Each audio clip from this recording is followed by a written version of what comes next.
Are you dealing with weight or health issues and keep trying different diets but feel like nothing actually works?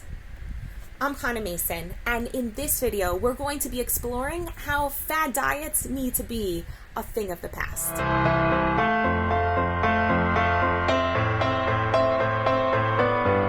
Recently, Dr. Michael Greger, who's one of my absolute favorite physicians in the whole wide world, has been posting a series of videos all around research surrounding the ketogenic diet.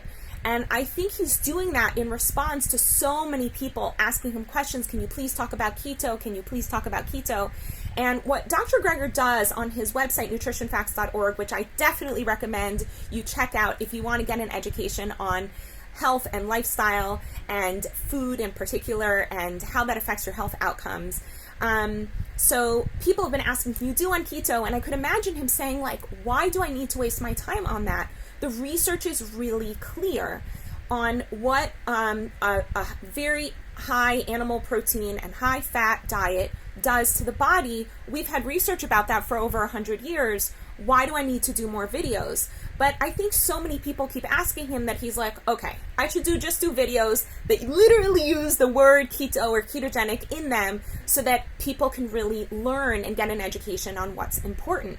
And one of the things that has come up in these videos is not only the consistent data that's been showing up forever that that diets that are high in protein make people sick, diets high in fat make people sick, and diets low in carbohydrates not only make people sick, but they make people gain weight.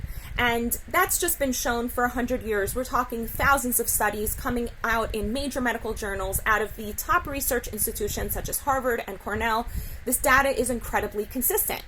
But something that he said was like so cool. He said that the challenge with diets like the ketogenic diet, which is really just a copy of the South Beach diet, which is really just a copy of Atkins. We've had these high-fat, high-protein diets that are these fad diets that come every few years, and they're all exactly the same. And he says that they did research on the ketogenic diet. People who are actually ketogenic diet proponents did research on the ketogenic diet, and despite their best efforts, proved that it not only made people sick, but it actually made people not lose weight. And why is that? Well, what happened at the beginning of the study is that the people on a high-fat, high-protein diet lost a ton of water. So they put their kidneys into distress, which forced their kidneys to dump a ton of water. And so on the scale, it looked like these people had lost weight. Right at the beginning, when you get on a diet and you lose a ton of weight and it's really exciting and you tell everyone, and so everyone gets convinced that this is a really successful diet. Now, what happens at the beginning, in addition to losing water, which you can only lose once, right? You lose a few pounds of water and that's it. There's only so much water that your body can dispel before you start getting really, really ill, right? So you lose some weight in water, and then any weight you lose after that is only in protein, okay? So we're talking about muscle mass, not in fat. People's fat actually goes up. And people on a high carbohydrate, low protein, low fat diet, they lose weight. And what kind of weight do they lose? They lose fat.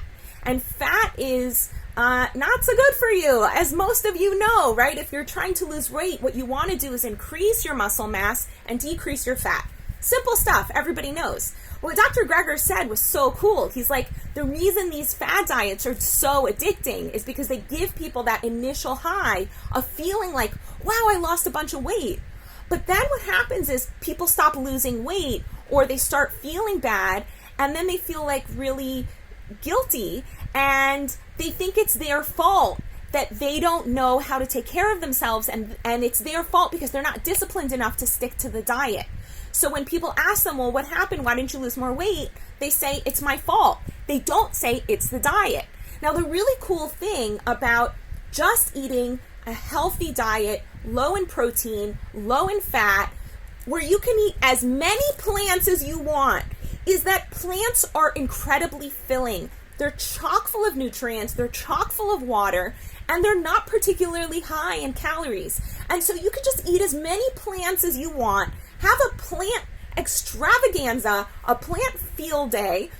Don't pour oil all over your food. Keep your fat intake low. Keep your protein intake low. And what you're going to find is not only do you have more energy and vitality and brain function, you're going to lose a ton of weight without even trying. This isn't a diet. This is a lifestyle. This is a lifestyle that people the world over, the healthiest, longest living people around the world, everywhere from Africa to India to Asia to the South America, and even in the United States, the people who eat a whole food, plant-based lifestyle, low in protein and low in fat, you know what happens to them?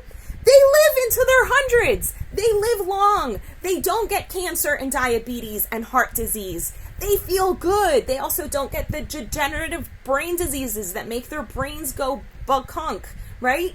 They're good, healthy, long-living, happy people because they live a lifestyle that is long and sustaining. They're not trying to deprive themselves. They're not trying to make themselves sick, and they feel good. And so you can do that too. Don't go on some fad diet. Don't pick up the latest hip thing. Recognize that the ketogenic diet is just a copy of Atkins. And Dr. Atkins died of a stroke at the age of 56. Not exactly somebody you are looking to model, right? So if you are like, yeah, that sounds like something I want to do, but like I don't really exactly know how to do it or how to structure my life around healthy eating or how to afford it, because some people think it's expensive, even though, oh my gosh, I can save you so much money if you get on a healthy plan, right? So we can make that happen together. First, it's really helpful for you to take my health quiz so you can identify what are all the beliefs that are really getting in your way, and we can help work through those beliefs. Check out my health quiz at hannahmason.com/health quiz. And if you're interested in, wow, I might be interested in working together and really working on my health issues, losing weight, feeling better, having more energy, being excited about life again, getting my smile back. So come check out, sign up for a discovery session at hannahmason.com. And I really look forward to the opportunity to see how we might be able to work together. In the meantime, I wish you so many beautiful joys.